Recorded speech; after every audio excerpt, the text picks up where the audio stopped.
hoje nós vamos conversar com um oftalmologista para tirar dúvidas e alertar sobre o que devemos fazer para estar sempre com a saúde dos olhos em dia. Mas antes, vamos assistir a uma reportagem que fala justamente sobre o glaucoma. Olha só. A Elisângela é comerciante e tem 36 anos. Aos 25, começou a sentir fortes dores na cabeça e nos olhos.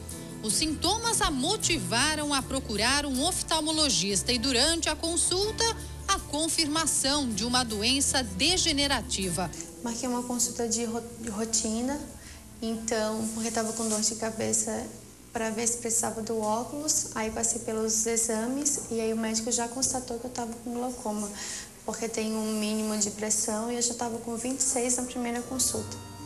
Aí eu fiquei bem arrasada. A primeira coisa que eu pensei, eu vou ficar cega logo, amanhã depois. A doença, no caso de Elisângela, é genética. O pai dela teve o mesmo diagnóstico quando era criança, mas por falta de acompanhamento médico, acabou ficando cego. O mesmo aconteceu com o avô.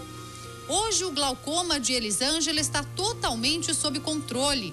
Ela faz um tratamento diário à base de colírios. Apesar de levar uma vida normal, as consequências do tratamento a incomodam bastante. A maior incomodação é a irritação. O olho está sempre vermelho, no meu caso.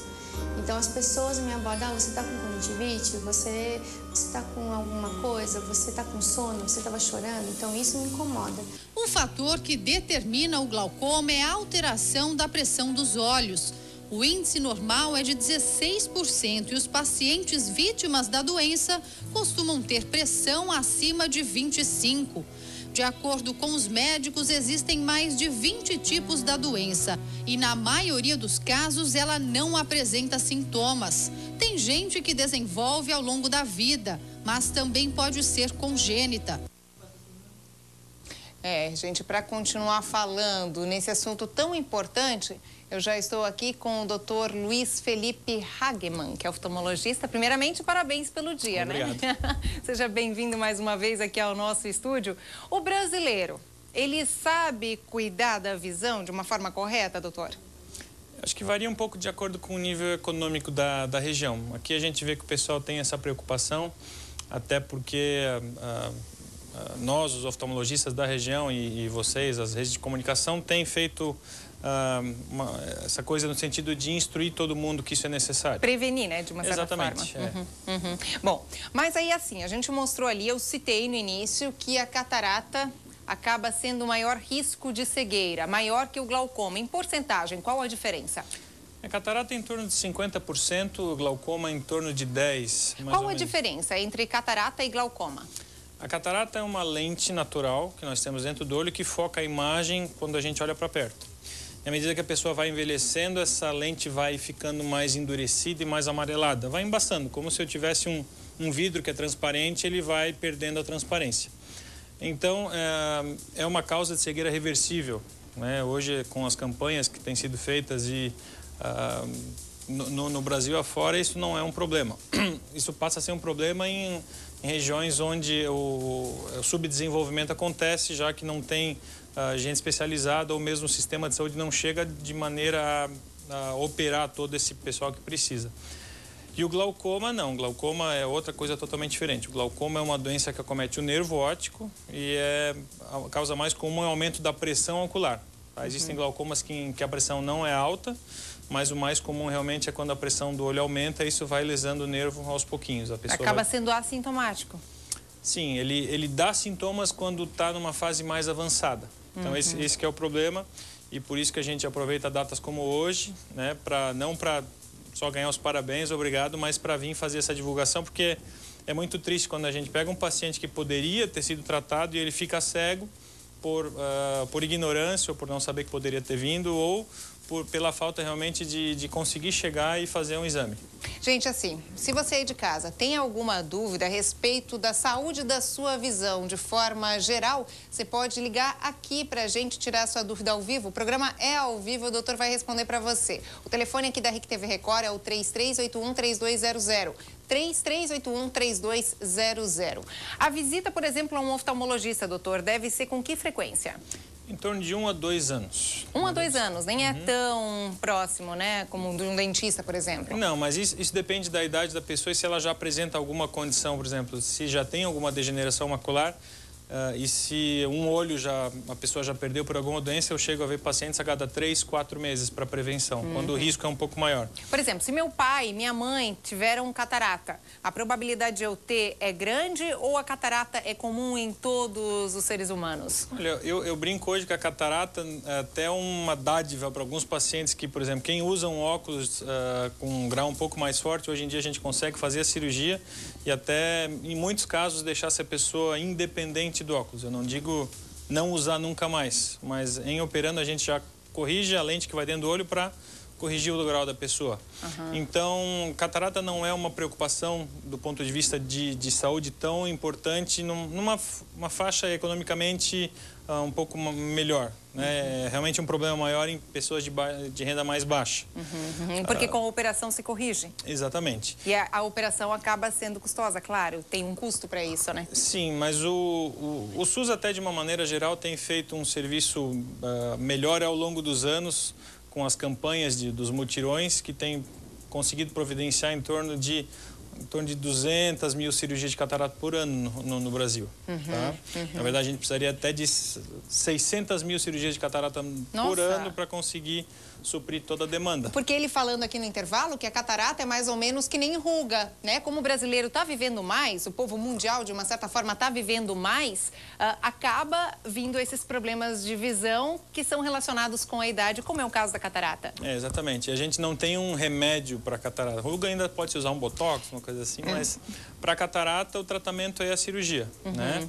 A gente não tem uma catarata de um dia para o outro.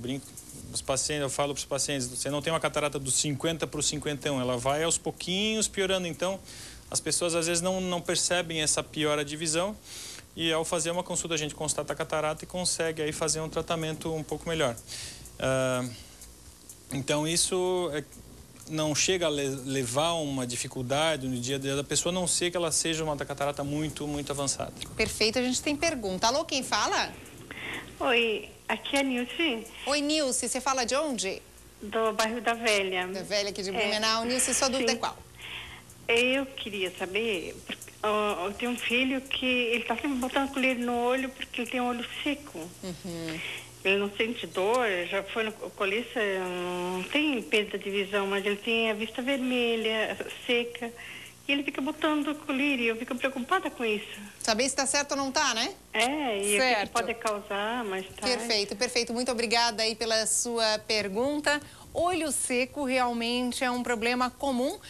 Tem a ver com o excesso de computador, as pessoas muito em frente ao computador nos dias de hoje? Tem. O olho seco, na verdade, aqui na região onde até a umidade do ar aqui não é tão ruim, né? Quando eu fiz estágio em um local onde a umidade do ar era super baixa, do lado de um deserto. Então, era muito comum a gente ver problema de olho seco. Aqui a gente vê mais problemas em pacientes que têm doenças imunológicas que levam a uma lesão da glândula lacrimal, que é o que faz a lubrificação do olho.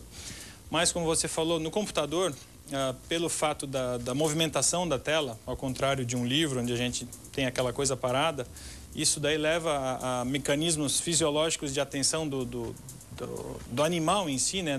De quando a gente precisava caçar.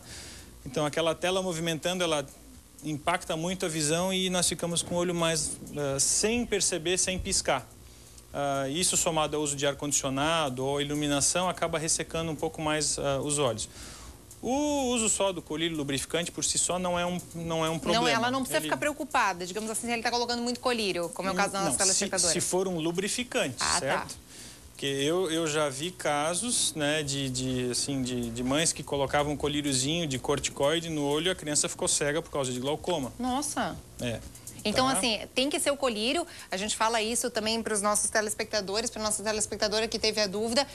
Atente-se ao rótulo do colírio, que tem que ser lubrificante e não um colírio que trata alguma doença do olho, né? Lubrificante é o mesmo vasoconstritor, que é aquele colírio, né, para quem não tem óculos escuros, um colírio para deixar o olho branquinho. O vasoconstritor, com uso crônico, ele também, os vasos, eles vão perdendo efeito, né, porque ele contrai o vaso, então o olho que era vermelho fica bem clarinho.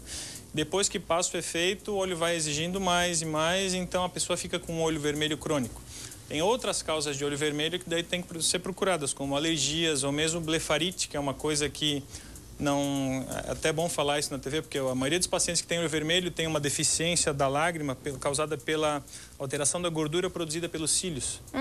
E a maneira mais fácil de evitar aquela ardência no olho, aquele olho que fica irritado, é lavar o olho todo dia com um pouquinho de shampoo diluído. Lavar bem os cílios aqui com água quente e shampoo. Isso aí ajuda... A maioria dos casos que a gente pega de irritação ocular é por isso. Olha só que interessante. Shampoo de criança, de preferência, Shampoo Johnson, shampoo de neném. Tá? Que não irrita a visão. Temos mais uma dúvida. Alô, quem fala? Luciana.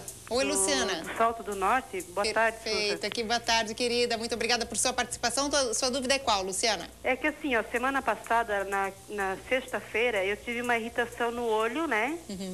E uma irritação insuportável. E assim, ó, na região branca do olho, ficou cheio de veinhas vermelhas.